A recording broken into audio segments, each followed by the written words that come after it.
ترميهم بحجارة من سجيل فجعلهم كعصف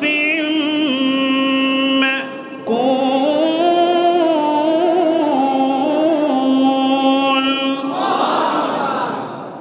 আল্লাহ তাআলা পাঠিয়ে দিয়েন আবাবিল পাখিকে। এক ঝাঁক আবাবিল পাখিকে আল্লাহ তাআলা পাঠিয়ে দিলেন, ছোট্ট ছোট্ট পাখি। আবাবিল পাখিকে একে 47 নিয়ে পাঠাই নাই, মেশিন গান নিয়ে পাঠাই নাই, পিস্তল বন্দুক নিয়ে পাঠাই নাই। তাদের ঠোঁটের ভিতরে একটা পাথর, একটা ছোট্ট বুলেট, তাদের দুই পায়ে দুইটা বুলেট, টোটাল 3টা বুলেট। একটা পাখির কাছে কয়টা বুলেট? বলে বুলেটগুলো এত বড় নয়, পাখিগুলো এত বড় নয়, ছোট্ট ছোট্ট পাখি, যেটি আরবের মানুষ জীবনে আর কখনো দেখে নাই। এবং এই ঘটনার পর থেকেও আবাবিল পাখি আর দেখা নাই। এই আরব বসন্ত এরিয়াতে পুরা আরবের ভিতরে এই পাখি জীবনে কখনো কেউ দেখে নাই। এটা আল্লাহর পক্ষ থেকে পাঠানো পাখি, ছোট্ট। আইসিল মিডিয়া, সত্য ও দিন প্রচারের লক্ষ্যে। আসসালামু আলাইকুম ওয়া রাহমাতুল্লাহি ওয়া বারাকাতুহু।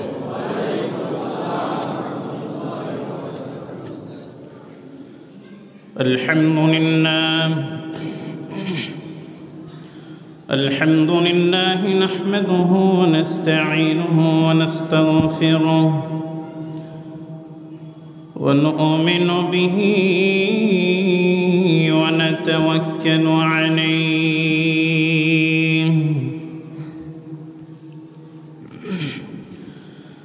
ونعوذ بالله من شرور أنفسنا ومن سيئات أعمالنا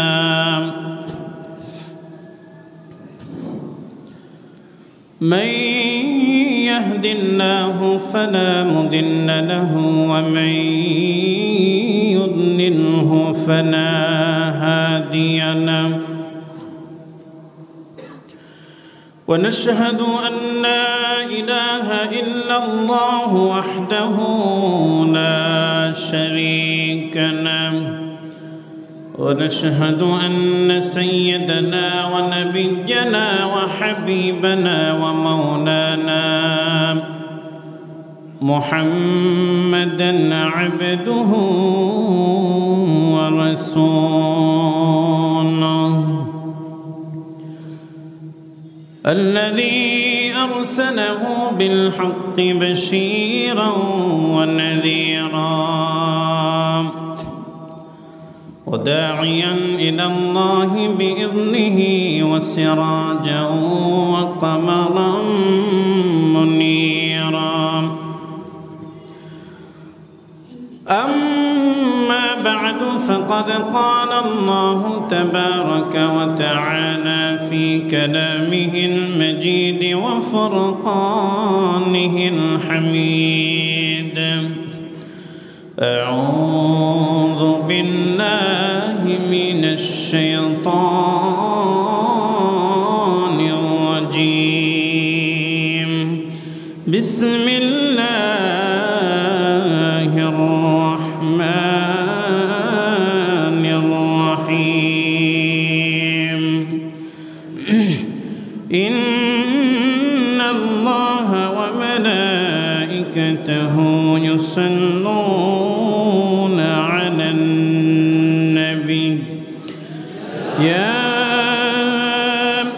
أيها الذين آمنوا صلوا عليه وسلموا تسليما اللهم صل على محمد وعلى آل محمد كما صليت على إبراهيم وعلى آل إبراهيم إنك حميد مجيد وبارك على محمد وعلى آل محمد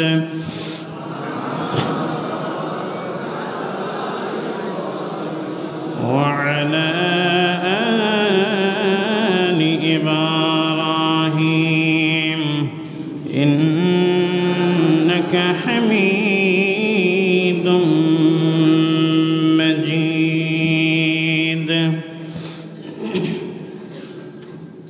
أما بعد কেমন আছেন আপনারা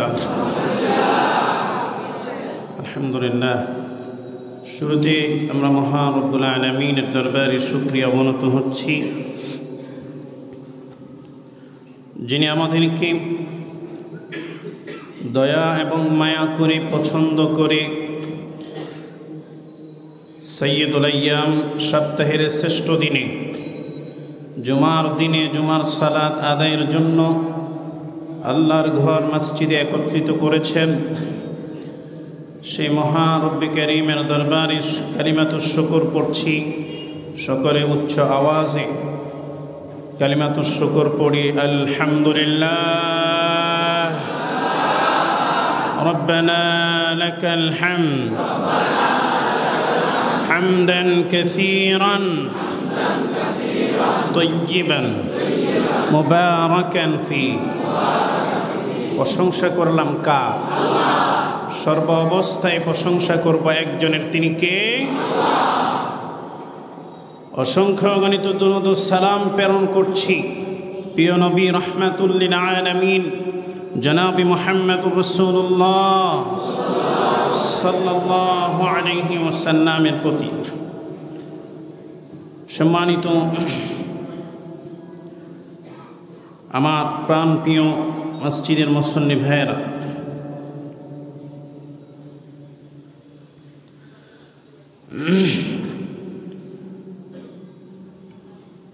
আজকে হচ্ছে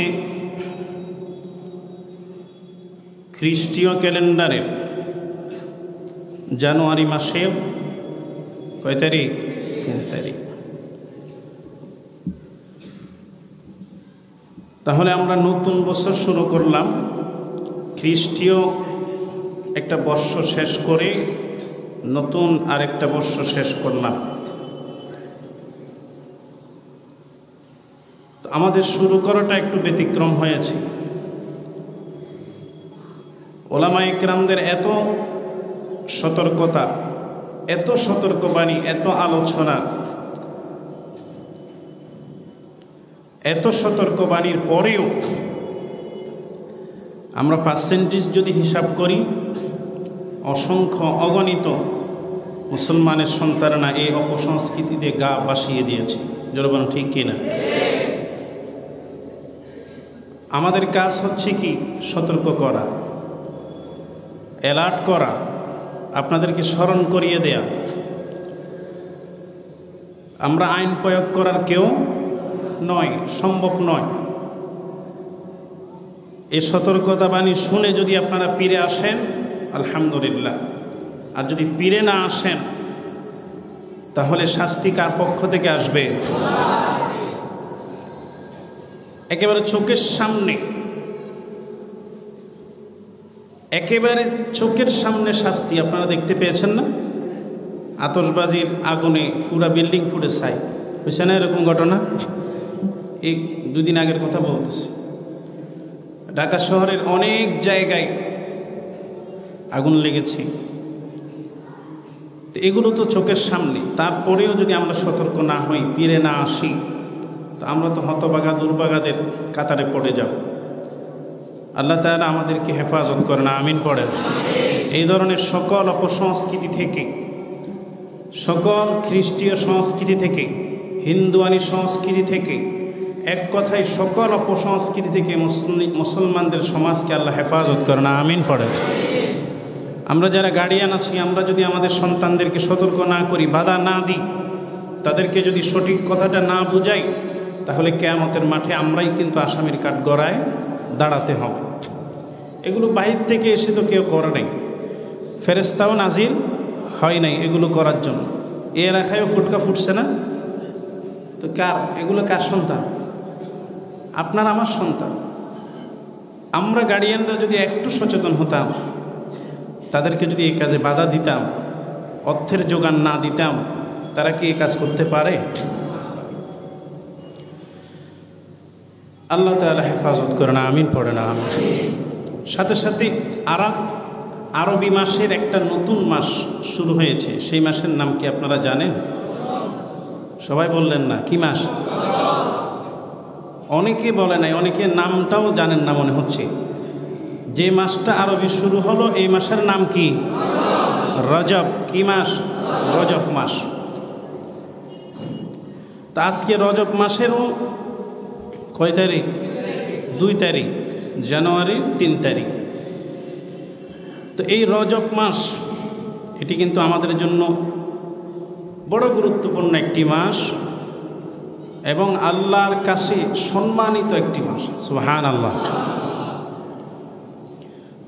বছরের মাস হচ্ছে 12টা। মাস কয়টা ভাই? এটা আল্লাহর পক্ষ থেকে নির্ধারিত।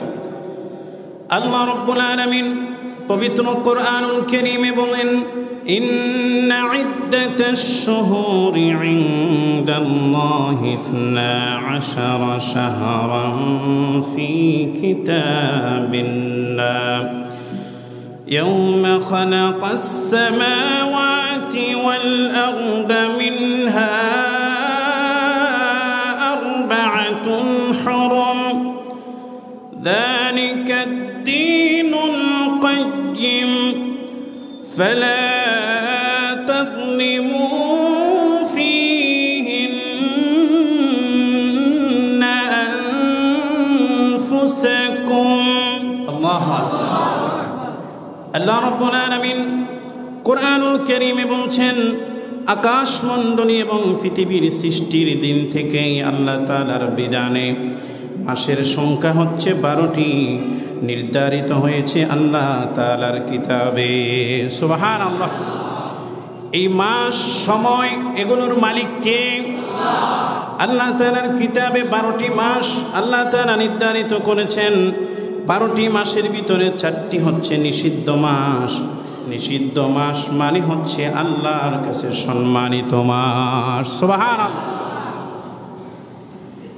যালিকা আদ-দীনুল কাইয়্যিম, এটা আল্লাহ তাআলার প্রণীত নির্মল ব্যবস্থা। এই ব্যবস্থার কোনো পরিবর্তন হবে না। অতএব এই সকল মাসে আমরা নিজেদের উপর জুলুম করা থেকে নিজেরা বিরত থাকতে হবে। এর সম্মানিত মাসগুলোতে আল্লাহর নাফরমানি করা যাবে না। আল্লাহর নাফরমানি করে নিজেরা নিজেদের উপর জুলুম করা যাবে না, গুনাহের কাজ করা যাবে না, নিজেদেরকে জালেমের কাতারে উন্নীত করা যাবে না। আল্লাহু আকবার। ঘোষণা কার? আল্লাহ।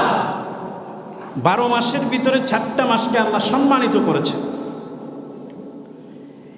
4টা মাসকে আল্লাহ তাআলা সম্মানিত করেছেন। এই 4 মাসের 3 মাস লাগাতার, সালাসাতুন সারদুন ওয়া ওয়াহিদুন ফারদুন, 3 মাস লাগাতার, যুলকাদ, জিলকাদ, জিলহজ, মুহররম। আমার সাথে বলেন কি নাম? জিলকাদ, জিলহজ, মুহররম। এই 3টা সম্মানিত মাস। ওয়া রজবুল মুদার, রজব আলাদা, ছুটা, একা। এই 4 মাস টোটাল, জিলকাদ, জিলহজ, মুহররম, রজব, এই 4 মাসকে সম্মানিত করেছেন কে? জোরে বলেন কে? আল্লাহ তাআলা সম্মানিত করেছেন। এই 4 মাসে যুদ্ধ বিগ্রহ, হানাহানি, মারামারি, কাটাকাটি, ঝগড়া বিবাদ নিষিদ্ধ করেছেন কে? আল্লাহ। সুতরাং এই 4 মাস বাদ দিয়ে অন্য সময় মারামারি করবেন নাকি? সব সময় অপরাধ, গুনাহের কাজ গুনাহ, কিন্তু এটি স্পেশালি আল্লাহ তাআলা বলেছেন এই মাসগুলোতে আল্লাহর রহমত বরকত বেশি নাজিল হয়।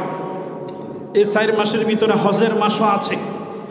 সুতরাং এই সময়টাতে যেন বান্দা গুনাহ থেকে বিরত থাকে, নিজেদেরকে ফালা তাযলিমু ফিহিন্না আনফুসাকুম, নিজেদেরকে গুনাহ থেকে বিরত রাখে, নিজেদেরকে নিজেদের উপর যেন জুলুম না করে সতর্ক করেছেন কে? এই মাস সম্মানিত 4 মাসের 1 মাস রজব শুরু হয়েছে। রজবের পরে কি? জোরে কয় না কি মাস? শাবান। শাবানের পরে কি? মাশাআল্লাহ। বেশি দূরে, বেশি দূরে 2 মাসও পুরা নাই।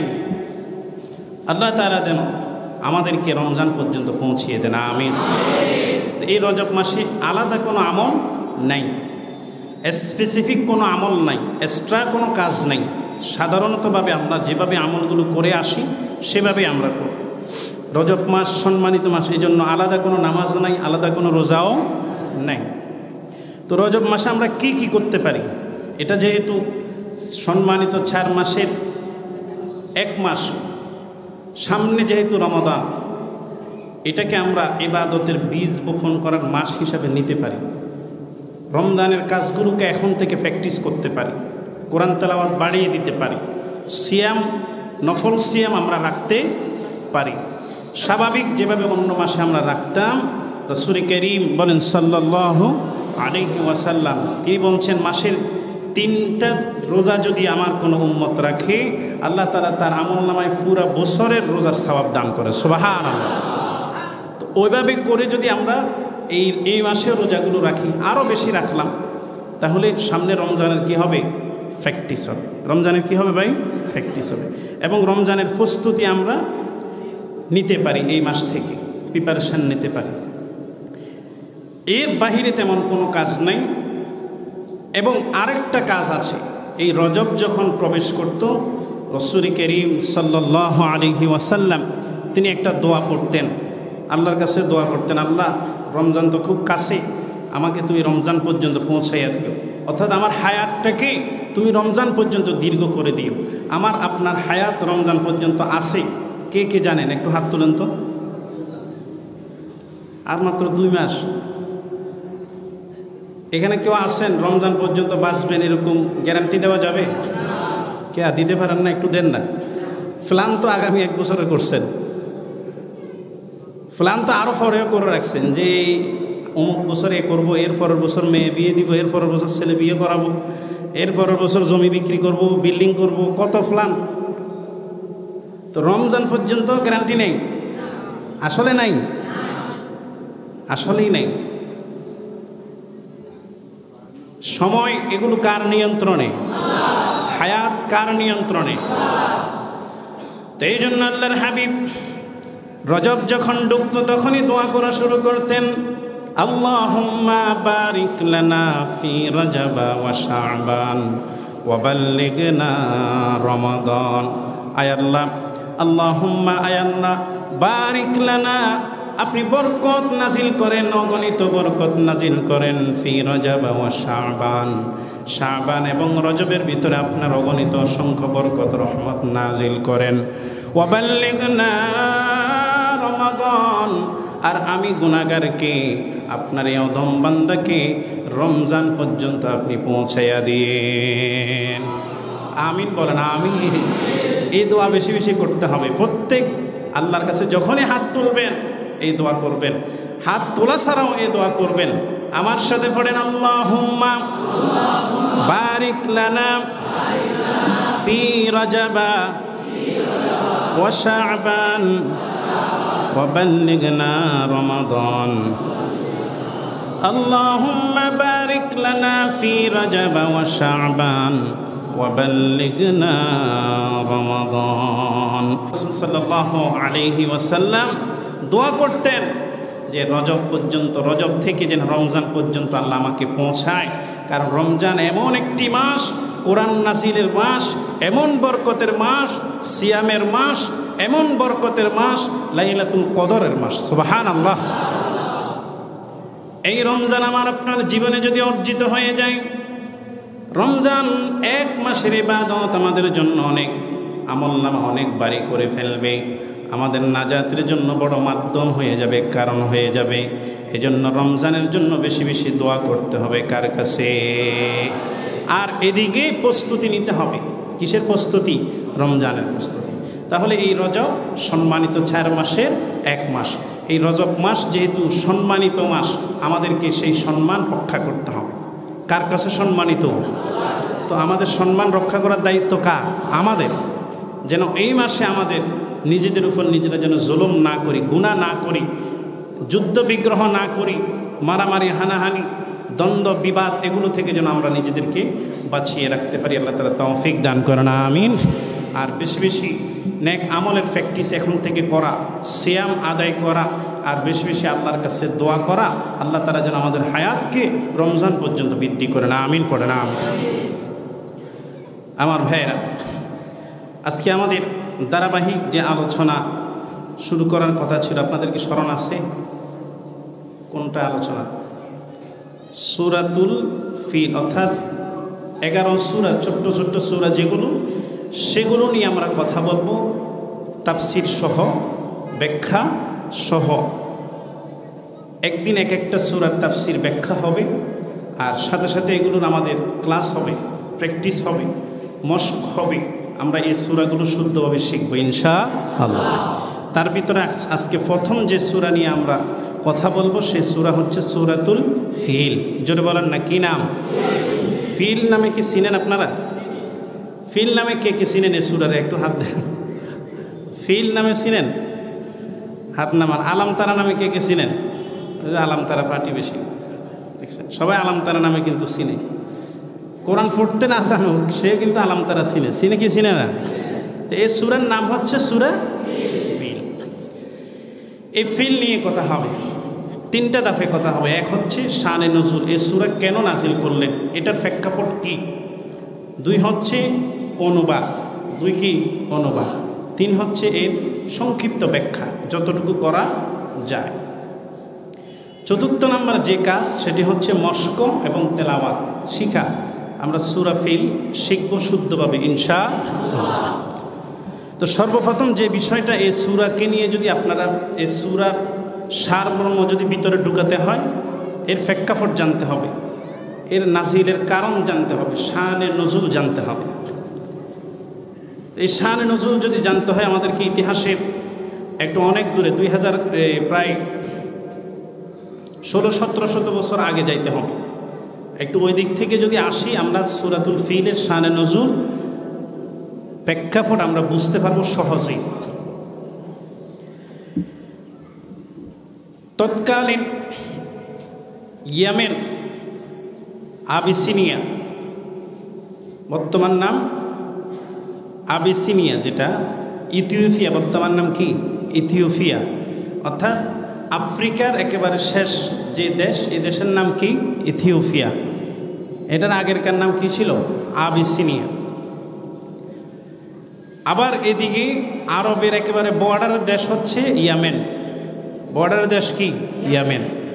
ওদিকে আফ্রিকার বর্ডারের দেশ ইয়েমেন, ইথিওপিয়া। মাঝখানে আরব সাগর। আরব সাগর পার হইলে কোথায় যাওয়া যায়? ইথিওপিয়া যাওয়া যায়। ইথিওপিয়া আফ্রিকা মহাদেশের বর্ডার রাষ্ট্র। আরব কান্ট্রিগুলোর বর্ডার রাষ্ট্র হচ্ছে ইয়েমেন। আর এই ইয়েমেন থেকে ইথিওপিয়া প্রায় 6 গুণ বড়। কয় গুণ বড়? 6 গুণ। ইথিওপিয়ার তৎকালীন বাদশা ছিল নাজ্জাশী। কি নাম বললাম? নাজ্জাশী। ইয়েমেন,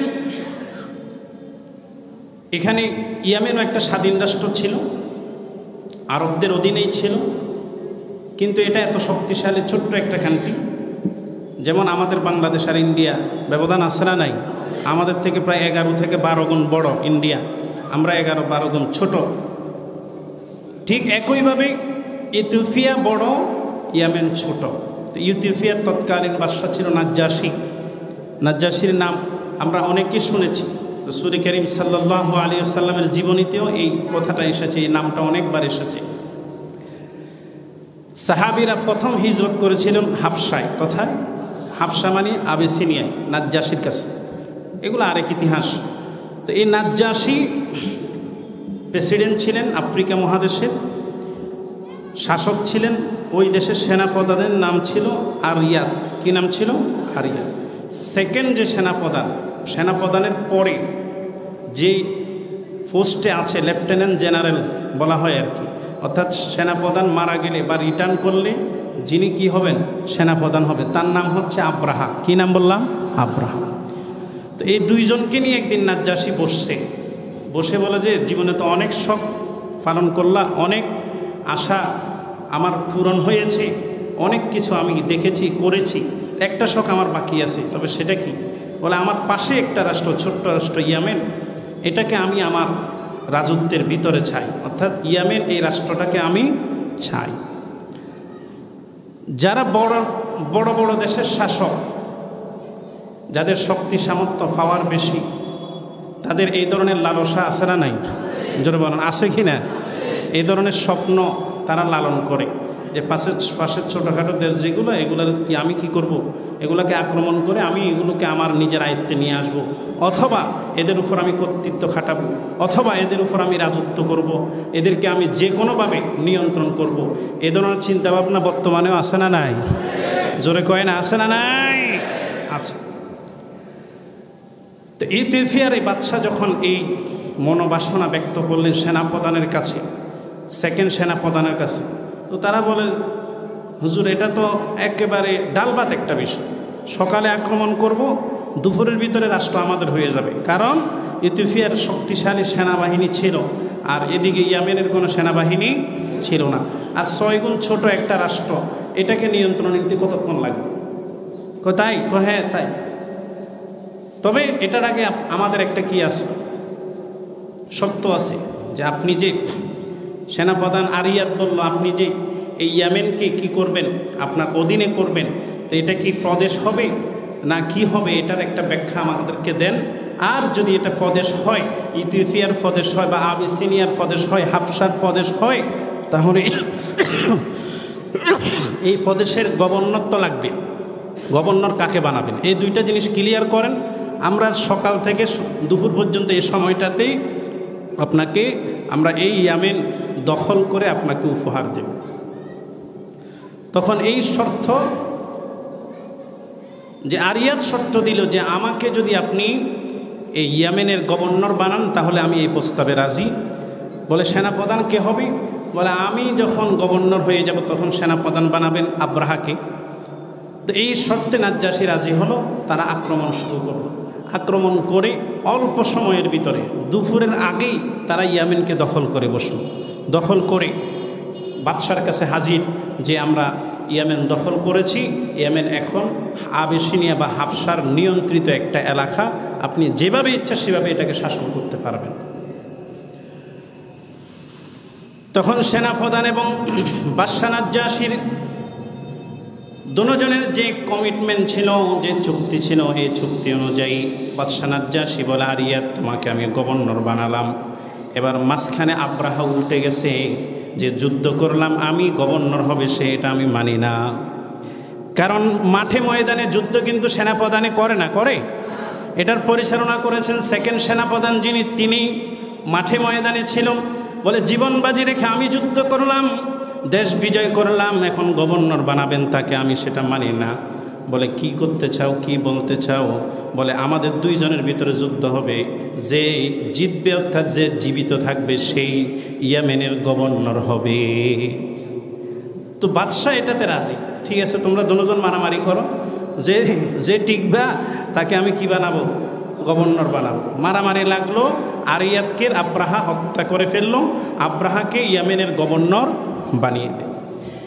এই ঘটনাগুলো ঘটতেছে প্রায় 543 খ্রিস্টাব্দের দিকে। কত খ্রিস্টাব্দ বললাম? 500। ইয়ামেন যুদ্ধ বিধ্বস্ত একটা রাষ্ট্র। আব্রাহা ক্ষমতা নিল, ইয়ামেনকে সাজাচ্ছে।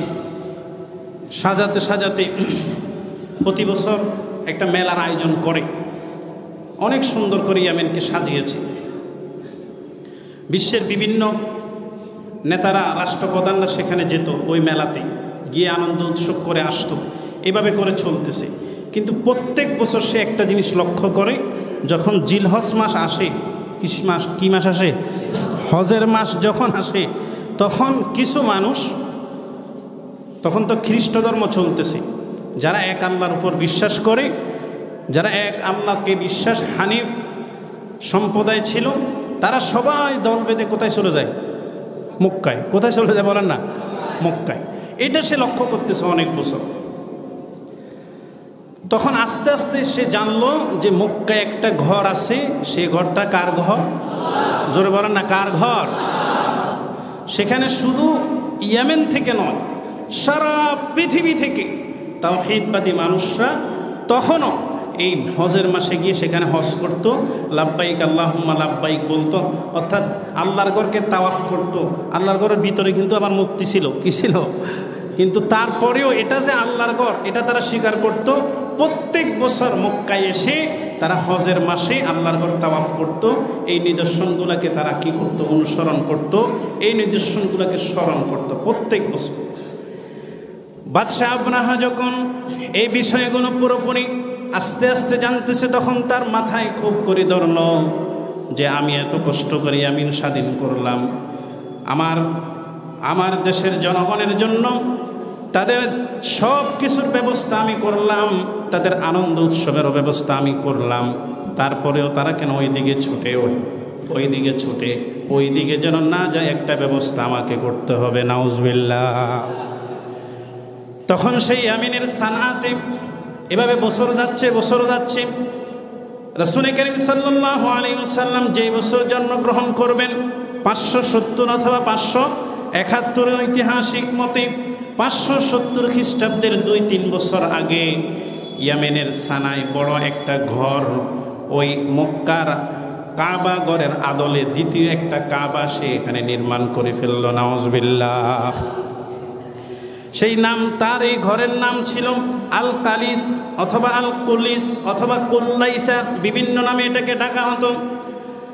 সে এটা মাথায় রেখে এই ঘর নির্মাণ করলো যাতে মানুষগুলো ওই দিকে না গিয়ে হজের মাসে সবাই আমার এখানে আসে, আর এই ঘরকে দ্বিতীয় কাবা হিসাবে সে বাস্তবায়ন করতে পারে, প্রতিষ্ঠিত করতে পারে, প্রসিদ্ধি লাভ করাতে পারে, মানুষগুলো যেন ইয়ামেনমুখী হয়। নাউজুবিল্লাহ।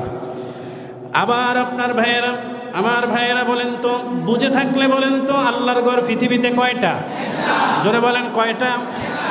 পৃথিবীতে আর যত ঘর আছে আল্লাহর ঘর, সেগুলো আল্লাহর ঘর, কিন্তু বাইতুল্লাহ তো একটা, কাবা তো একটা, তার কোনো বিকল্প নাই। কিন্তু এই নাফরমান আল্লাহদ্রোহী সেই ইয়ামেনের সানাতে একটা আল কালিস আল কুলিস আল কুল্লাইসা নামে একটা ঘর প্রতিষ্ঠিত করে উদ্বোধন করবে। বাদশা নাজ্জাশী সহ পৃথিবীর বড় বড় বাদশাদেরকে দাওয়াত দিছে। নাউজুবিল্লাহ বলেন। কি ঘর উদ্বোধন হবে? আল্লাহর ঘর। নাউজুবিল্লাহ বলেন না, যে এমন একটা ঘর আমি নির্মাণ করছি, দেখে যান, যেটা কাবা থেকেও আরও বেশি উন্নত পাথর দিয়ে উন্নত ব্যবস্থাপনায় একটা ঘর সে তৎকালীন যুগে নির্মাণ করেছে, সবাইকে দাওয়াত দিয়েছে। আগামী বছর এটা উদ্বোধন। নাউজুবিল্লাহ বলেন। উদ্বোধন যেই বছর হবে, কিছুদিনের মাথায় সেটা উদ্বোধন হবে। জিলহজ মাস যখন ঢুকছে, হজের মাসে সেটাকে উদ্বোধন করবে। কারণ সেই কাবার ভিতরে মানুষরা যায়, আল্লাহর ঘরে মানুষ ইবাদত করতে যায়, হজ করতে যায়, এটা সে মানতে পারে না। সে সানার ভিতরে, ইয়ামেনের রাজধানীর ভিতরে দ্বিতীয় কাবা উদ্বোধন করবে। উদ্বোধনের সময় খুব কাছে চলে আসছে। প্রধান অতিথি নাজ্জাশী। প্রধান অতিথিকে নাজ্জাশী। ঠিক এই সময়ে আরবের 7 জন, কোনো বর্ণনায় 11 জন যুবক ব্যবসা করার জন্য গেছে ইয়ামেনে। কোথায় গেছে? ইয়ামেনে গিয়ে দেখে ইয়ামেন সুসজ্জিত, সারা ইয়ামেনকে সুসজ্জিত করা হয়েছে। জিজ্ঞাসা করলো, কেন তোমরা এগুলো করেছো? বলে, তোমরা কি জানো না বাড়ি কোথায়? বলে, বাড়ি তো মক্কায়। বলে, মক্কায় হলে তো জানার কথা না, আমাদের ইয়ামেনে মক্কার মতো করে একটা ঘর আমাদের বাদশা নির্মাণ করেছে। এই ঘরকে উদ্বোধন করবে, এই উদ্বোধন অনুষ্ঠানের প্রধান অতিথিকে নাজ্জাশী থাকবে। নাউজুবিল্লাহ বলেন। তা আরবের যুবকদের রক্ত তখন কোথায় উঠছে?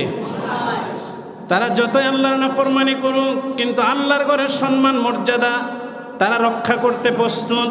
আল্লাহর ঘরের সম্মান মর্যাদা যদি কখনো ক্ষুণ্ণ হয়, তারা এক পাও পিছনে তাকাইবে না, তারা সেটার মোকাবেলা করতে প্রস্তুত আছে। ঠিক কিনা? তারা সেটাতে খুব সেন্সিটিভ, তারা খুব সতর্ক যে আল্লাহর ঘরের নাফরমানি করবে, আল্লাহর ঘরের মর্যাদা হানি করবে, আল্লাহর ঘরের সম্মান ক্ষুণ্ণ হবে, আমরা বেঁচে থাকতে সেই কাজ হতে দেব না। তো তারা 11 জন গেছে কি করতে? ব্যবসা করতে। বা 7 জন কি করতে গেছে? ব্যবসা। তো বলে, ব্যবসা বাণিজ্য বাদ দেয়, এটাকে কিভাবে ফন্ড করা যায় এটার একটা প্ল্যান কর। কিভাবে এই অনুষ্ঠানটাকে কি করা যায়? বন্ডুল করা যায়। তো অনুষ্ঠান রাষ্ট্রীয় অনুষ্ঠান, রাজকীয় অনুষ্ঠান, এখানে সিকিউরিটির কোনো অভাব আছে? নিরাপত্তার কোনো অভাব আছে? তো যেই দিন বাদশাহ আসবে, নাজ্জাশী আসবে, উদ্বোধন অনুষ্ঠান, সেই দিন কোনোভাবে এই ঘরের কাছে তারা গেছে। যাওয়ার পরে সিকিউরিটিকে বলে যে, সিকিউরিটি বলে আজকে তো সাধারণ মানুষের ঢোকা নিষেধ, আজকে কে ঢুকবে? বাদশাহ ঢুকবে, উদ্বোধন হবে ঘর। তো বলে আমরা তো অনেক দূর থেকে আসছি, আরব থেকে আসছি, আমাদেরকে একটু সুযোগ দেন, আমরা ঢুকে আপনাদের এই দ্বিতীয় আল্লাহর ঘর, আমাদের ওখানে তো আসল আল্লাহর ঘর আছে, এটার শান শৌকতটা আরও বেশি দেখতেছি। পাম্পট্টি দিয়া কোনোভাবে সিকিউরিটিদেরকে ম্যানেজ করে তারা ঢুকছে। কোথায় ঢুকছে বলেন না? নাজ্জাশীর বানানো তথাকথিত আল্লাহর ঘরে, যেটা আসলে আল্লাহর ঘর নয়। সেখানে ঢুকে 7 জন বা 11 জন যার ফেটে যা ছিল সব সেখানে ত্যাগ করছে। 1 2 সব কইরা এটাকে ভালো করে দেওয়ালে দেওয়ালে লাগাইয়া সুন্দর করে আস্তে করে বাইর হয়ে পালাইছে। নাউজুবিল্লাহ। তো উদ্বোধন অনুষ্ঠান কি হবে? ঘরের অবস্থা ঠিক আছে? ঠিক নেই। এইভাবে করে তারা উদ্বোধন অনুষ্ঠানকে পণ্ডুল করে তারা বাঁচছে। এখন নাজ্জাশীও আসবে, বাদশাহ আবরাহার মাথাকে ঠিক আছে, এত বড় আয়োজন কে কাজ করবে? গোয়েন্দা লাগালো, অনেক গোয়েন্দাগিরির পরেও তাদেরকে আর ধরতে পারলো না, তারা তো চলে গেছে আরবে। তো সব মিলিয়ে সে সিদ্ধান্ত নিল যে আমি যত কিছু করি, যত 2 নাম্বারই করি, 1 নাম্বারকে পরাস্ত করা সম্ভব নয়। যতদিন এই 1 নাম্বার জমিনে আছে, দুনিয়াতে আছে, ততদিন 2 নাম্বারের কোনো কি নেই, খাওয়া নাই, স্থান নাই। সুতরাং আমি যদি এটাকে প্রতিষ্ঠিত করতে হয়, চূড়ান্ত সিদ্ধান্ত হচ্ছে 1 নাম্বারটাকে মাটির সাথে মিশাই দিতে হবে, আল্লাহর ঘরকে ভেঙে চুরমার করে দিতে হবে, এটার নিশানা পর্যন্ত দুনিয়া থেকে বিলীন করে দিতে হবে। তবেই 1 নাম্বার না থাকলে 2 নাম্বারের কদর মানুষ বুঝবে। নাউজুবিল্লাহ বলে। সে আল্লাহর ঘর ভাঙবে, আল্লাহর ঘরকে মাটির সাথে মিশাবে, তার সৈন্য, তার অস্ত্র, কোনো কিছুর অভাব নাই। সে নাজ্জাশীর মতো বাদশার কি অধীনে একটা রাষ্ট্রের মুখ্যমন্ত্রী বা গভর্নর, তার শক্তি সামর্থ্যের কোনো অভাব নাই। 1 জন 2 জন নয়, 60,000, কত বলেন? 60,000 সৈন্য নিয়ে রওনা হয়েছে। সামনে 13টা হাতি, বড় বড় 13টা, পুরা দেশ বাসা বড় বড় 13টা হাতি নিয়ে, যে হাতি দিয়ে টেনে ঘরকে আমি ভেঙে ফেলবো। নাউজুবিল্লাহ বলেন। হাতি নিয়ে রওনা হয়েছে, সামনে 13টা, কোনো বর্ণনায় 9টা হাতি নিয়ে রওনা হয়েছে। 60,000 কি সৈন্য। কার ঘর ভাঙবে? একটু চিন্তা করা যায়, একটু চিন্তা করেন তো, কার ঘর ভাঙবে? আমার ভাইয়েরা, বন্ধুরা, আরবের এত শক্তি সামর্থ্য নাই, এত সৈন্য নাই, এত অস্ত্র নাই, কিছুই নাই। তারা সর্বসাকুল্যে 1200-1000 মানুষ জোগাড় করতে পারে যুদ্ধের জন্য। এই পরিস্থিতিতে 60,000 মানুষের মোকাবেলা করা তো দূরের কথা, তারা মোকাবেলার চিন্তা পর্যন্ত করতে পারে না। বাদশাহ আবরাহা যত দূর যাচ্ছে, আরবের পথ যত দূর পাড়ি দিচ্ছে, মানুষের উপর জুলুম করে করে সে অগ্রসর হচ্ছে। আরবের যেখানে যেটা পাচ্ছে, পশু পাচ্ছে, ছাগল পাচ্ছে, ঘোড়া পাচ্ছে, সব সে আত্মসাৎ করে ফেলতেছে, নিয়ে ফেলতেছে, মানুষের ঘর বাড়ি ভেঙে। এভাবেই করে সে কাবার দিকে রওনা হয়ে কাবার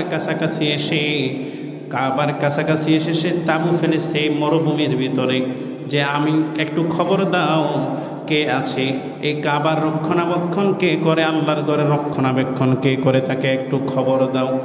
খবর ফেল, আব্দুল মুত্তালিব এই কাবা ঘরের রক্ষণাবেক্ষণ করেন। রাসূল করিম সাল্লাল্লাহু আলাইহি সাল্লামের দাদা আব্দুল মুত্তালিব সেই কাবা ঘরের রক্ষণাবেক্ষণ করেন। খবর পাওয়ার পরে 60,000 সৈন্য নিয়ে যখন আসতেছে, প্রায় 1 সপ্তাহ 10 দিন 15 দিন আগে থেকে খবর হয়ে গেছে, ইয়েমেনের বাদশাহ আবরাহা আল্লাহর ঘর কাবা ভাঙার জন্য আসতেছে। পথে যা পাচ্ছে সব কিছু চুরমার করে দিয়ে আসতেছে। এভাবে করে সেই কাবার কাছাকাছি এসে যখন তাঁবু ফেললো, যতগুলো পশু সে ছিনিয়ে আনছে, ওই পশুর পালের ভিতরে আব্দুল মুত্তালিবেরও পশু আছে, ওট আছে, বেড়া আছে, দুম্বা আছে, ছাগল আছে, অনেকগুলো পশু, প্রায় 200-এর অধিক পশু আব্দুল মুত্তালিব তথা মক্কার মানুষদের পশু সে আত্মসাৎ করে ফেলছে।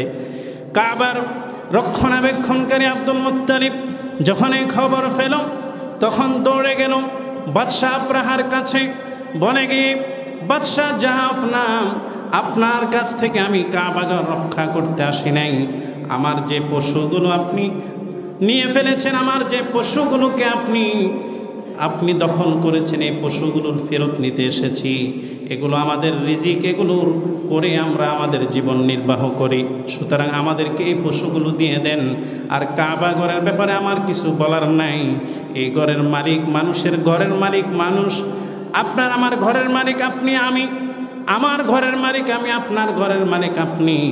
ঠিক তেমনিভাবে এই ঘরের মালিকও একজন আছেন, তিনি কে? বলে এই ঘরের মালিক যিনি আছেন তিনি এই ঘরের ব্যাপারে বুঝবেন। আপনি পারলে এই ঘর ভেঙে ফেলেন, যা ইচ্ছা তাই করেন। আমি আব্দুল মুত্তালিব তথা আরবের কাবার কোনো মানুষ, কুরাইশের কোনো মানুষ আপনাকে বাধা দিবে না। আমরা সবাই পাহাড়ে চলে যাচ্ছি, এই ঘরকে আপনার জন্য উন্মুক্ত করে দিলাম, ছেড়ে দিলাম, আর এই ঘরের মালিকের কাছে সুপর্দ করে দিলাম। আপনি পারলে এই ঘরকে ভেঙে মাটির সাথে মিশিয়ে দেন। এই ঘরের মালিক আর আপনার যুদ্ধ, আমারে পশু আমারে দেন। সুবহানাল্লাহ। আমি আসছি পশুর জন্য, আমি কাবার ব্যাপারে কিছু বলতে আপনাকে আসি নাই। কারণ এই ঘরের মালিক একজন আছে না নাই? পৃথিবীর সর্বপ্রথম ঘর, إن أول بيت وضع للناس الذي ببكة مباركا وهدى للعالمين। আল্লাহ তাআলা এই জমিনের সর্বপ্রথম যে ঘরটি আল্লাহ তাআলা নির্মাণ করিয়েছেন, এই পৃথিবীতে সর্বপ্রথম যে ঘর, সেই ঘর হচ্ছে বাইতুল্লাহ, আল্লাহর ঘর। সুবহানাল্লাহ। সুতরাং ঘরের মালিককে বুঝবেন আল্লাহ আপনার সাথে, আপনি ভেঙে ফেলেন।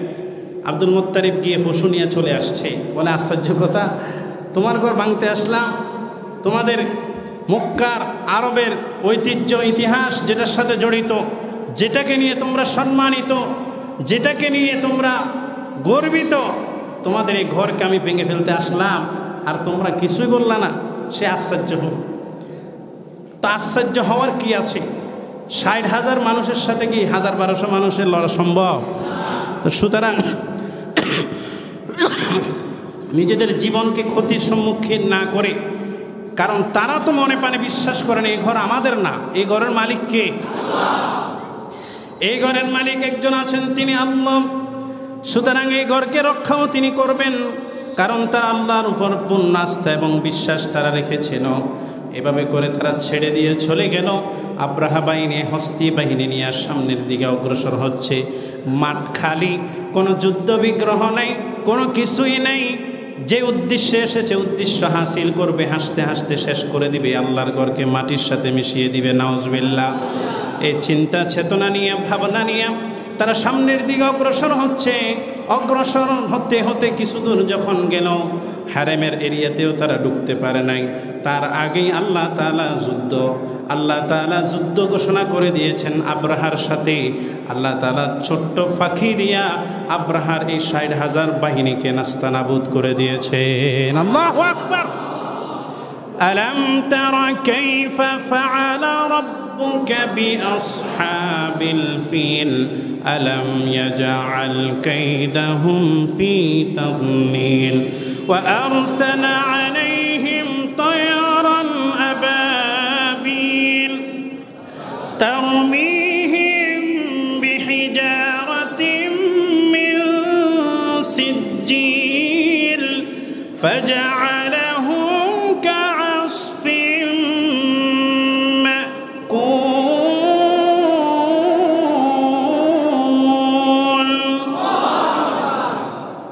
আল্লাহ তাআলা পাঠিয়ে দিন আবাবিল পাখিকে। এক ঝাঁক আবাবিল পাখিকে আল্লাহ তাআলা পাঠিয়ে দিলেন, ছোট্ট ছোট্ট পাখি। আবাবিল পাখিকে একে 47 নিয়ে পাঠাই নাই, মেশিন গান নিয়ে পাঠাই নাই, পিস্তল বন্দুক নিয়ে পাঠাই নাই। তাদের ঠোঁটের ভিতরে একটা পাথর, একটা ছোট্ট বুলেট, তাদের 2 পায়ে 2টা বুলেট, টোটাল 3টা বুলেট। একটা পাখির কাছে কয়টা বুলেট? বলে বুলেটগুলো এত বড় নয়, পাখিগুলো এত বড় নয়, ছোট্ট ছোট্ট পাখি, যেটি আরবের মানুষ জীবনে আর কখনো দেখে নাই। এবং এই ঘটনার পর থেকেও আবাবিল পাখি আর দেখা নাই। এই আরব বসন্ত এরিয়াতে পুরা আরবের ভিতরে এই পাখি জীবনে কখনো কেউ দেখে নাই। এটা আল্লাহর পক্ষ থেকে পাঠানো পাখি, ছোট্ট পাখি, ছোট্ট ছোট্ট পাথর। পায়ের পাথরগুলো এত বড় নয়, ছোট্ট পাথর। মুফাসসিরিন ইকরাম বলতেছেন, ছাগল যখন বাথরুম করে, পায়খানা করে, ছাগলের যে বড়িগুলো আছে দেখছেন নাকি, ছোট না বড়? অনেক বড় বড়। ওই সাইজের ছোট ছোট পাথর। সেগুলো আবার শিলামাটির পাথরও না, সেগুলা কাদামাটির পাথর। কাদামাটিকে ফুড়াইয়া যে পাথর হয়, ওই পাথর ছোট্ট ছোট্ট 3টা পাথর দিয়ে এক একটা পাখিকে আল্লাহ তাআলা পাঠিয়ে দিয়েছেন। যাকে যাকে পাখি চলে এসেছে, আব্রাহা উপরের দিকে তো খেয়াল নাই, সামনের দিকে খেয়াল, কখন গিয়া কাবা ঘর ভাঙবে। কিন্তু আল্লাহ তাআলা উপর থেকে গজব নাজিল করে দিলেন। প্রত্যেকটা পাখি তাদের এক একটা বুলেট ছাড়তেছে, মুখের বুলেট, পায়ের বুলেট, এভাবে ছাড়তেছে। আর যেই পাথর যেখান দিয়ে পড়তেছে, মাথার উপর পড়লে ভিতরের নাড়ি বুড়ি সব নিয়ে পায়খানার রাস্তা দিয়ে বের হয়ে গেছে। আল্লাহু আকবার। হাতির উপরে পড়ছে, এত বড় বড় মস্ত বড় হাতি। এই হাতিগুলার সব নিয়া গোস্ত মাংস সব আলাদা করে খান খান করে বের হয়ে গেছে। এক একটা পাথর এক একটা কামানের কাজ করেছে। কারণ এই পাথরগুলো দুনিয়ার কোনো পাথর নয়, এই পাখিগুলো দুনিয়ার কোনো পাখি নয়। এই পাথর এবং পাখি কার অস্ত্র? জোরে বলেন না, কার অস্ত্র? আল্লাহ তাআলা এভাবে করে আবাবিল পাখি দিয়ে হস্তি বাহিনীকে, 60,000 বাহিনীকে নাস্তানাবুদ করে দিয়েছেন। যারা এখান থেকে জানে বেছে কোনোভাবে তারা 2, 4, 5 জন, 10 জন বা 1000 জন তারা ইয়ামেনে ফিরে গিয়েছিল। অল্প কিছুদিনের ব্যবধানে তারা রোগে আক্রান্ত হয়ে দুনিয়া থেকে বিদায় নিয়েছে। অর্থাৎ এই 60,000-এর ভিতরে যারাই ছিল সবাইকে আল্লাহ তাআলা জাহান্নামে পাঠিয়ে দিয়েছেন। আর আল্লাহর ঘর কাবাকে আল্লাহ রক্ষা করেছেন। সুবহানাল্লাহ। ألم تر كيف فعل ربك بأصحاب الفيل ألم يجعل كيدهم في تضليل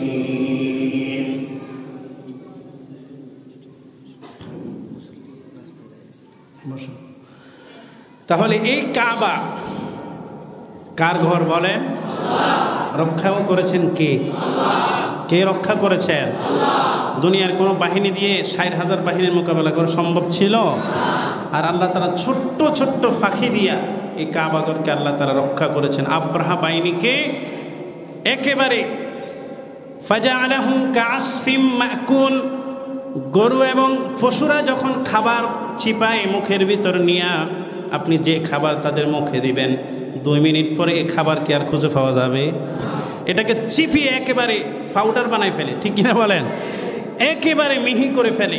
ঠিক একইভাবে আল্লাহ তাআলা এই পাখিগুলো থেকে যে পাথরগুলো ফুটছে, এই পাথরগুলো দিয়া আল্লাহ তাআলা এই হস্তি বাহিনীর হাতি এবং সৈন্য সবাইকে এরকম পাউডার বানায় ফেলছে। সুবহানাল্লাহ। ফাজআলাহুম কাআসফিম মাকুল, অর্থাৎ পশুর চিবানো খাবারের মতো, খড়ের মতো, ঘাসের মতো আল্লাহ তাআলা করে দিয়েছেন। কে করেছেন? তার 50 বছরের মাথায় মুহাম্মদুর রাসূলুল্লাহ সাল্লাল্লাহু আলাইহি ওয়াসাল্লাম দুনিয়াতে আগমন করলেন। তার 40 বছরের মাথায়, 40 বছর পরে, 50 আর 40, 90 বছর পরে সেই মুহাম্মদ সাল্লাল্লাহু আলাইহি ওয়াসাল্লাম কালিমার দাওয়াত দিচ্ছেন যে এক আল্লাহ ছাড়া আর কোনো মাবুদ নাই, এক আল্লাহ ছাড়া আর কোনো ইলাহ নাই। এই আল্লাহকে রব মানতে হবে, আল্লাহর হুকুম মানতে হবে। যে আল্লাহ তাদের কাবাগর রক্ষা করছে। কাবাগরের ভিতরে 360টা মুক্তি ছিল কি ছিল না? ছিল। এই মুক্তিগুলোকে আব্রাহাকে ধ্বংস করছে? আব্রাহাকে বাধা দিছে? আব্রাহাকে ধ্বংস করছে কে? তারা এটা স্বচক্ষে দেখছে কি দেখে নাই? নিজের চোখ দিয়ে দেখছে। দেখার পরেও 90 বছরের ব্যবধানে তারা সে আল্লাহকে স্বীকার করছে? করে নাই। মুহাম্মদ রাসূলুল্লাহ সাল্লাল্লাহু আলাইহি ওয়াসাল্লাম কত কষ্ট দিয়েছেন, কতভাবে তিনি ওনাকে কষ্ট দিয়েছেন এবং দেশান্তর হতে বাধ্য করেছেন, মক্কা ছেড়ে মদিনা চলে যেতে বাধ্য করেছেন, এত বেশি কষ্ট দিয়েছেন। সুতরাং আল্লাহ সুবহানাহু ওয়া তাআলা তার ঘরকে যিনি হেফাজত করেছেন, তার ঘরকে যিনি রক্ষা করেছেন, সেই আল্লাহর বিধানও আমরা মানতে হবে। এই আল্লাহর বিধান মেনে আমাদের জীবনকে অতিবাহিত করতে হবে। তো সময় তো খুব সংক্ষেপ, আমরা একেবারে বিস্তারিত ব্যাখ্যার দিকে যেতে পারলাম না। সূরা ফিলের বিস্তারিত ব্যাখ্যা এবং মশক ইনশাআল্লাহ আগামী জুমায় হবে। ওমা তাওফিক ইল্লা বিল্লাহ। আসসালামু আলাইকুম ওয়া রাহমাতুল্লাহি ওয়া বারাকাতুহু। আইসিল মিডিয়া, সত্য ও দিন প্রচারের লক্ষ্যে।